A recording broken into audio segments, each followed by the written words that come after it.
যার জন্য ডেকেছি তোমাকে, হ্যাঁ বলুন। আমার মেয়ের সঙ্গে তোমার বিয়ে দেবই না। আর কত টাকা তোমাকে দিলে আমার মেয়ের জীবন থেকে সরে যাবে? তোমাকে কত টাকা দিলে সরে যাবে? কত টাকা?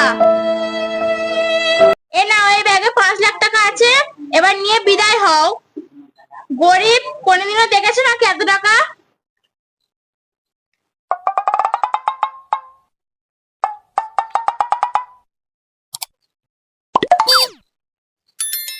এই টাকা তো হবে না, আরো টাকা লাগবে।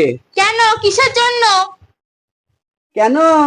আপনার মেয়েকে নিয়ে আমি ঘুরেছি, বাইকে বসিয়ে, কত দামি দামি গাড়িতে বসিয়ে ঘুরেছি, বড় বড় রেস্টুরেন্টে খেয়েছি, সেই সব টাকাগুলা কে দেবে? কি, তোর আরো টাকা লাগবে? হ্যাঁ। হ্যাঁ, এই তুই আমাকে ভালোবাসিস? দাঁড়া, তোকে আমি মজা দেখাচ্ছি। দাঁড়া, দাঁড়া, পালাচ্ছিস কেন? দাঁড়া, দাঁড়া, দাঁড়া, পালাচ্ছিস কেন? দাঁড়া, দাঁড়া।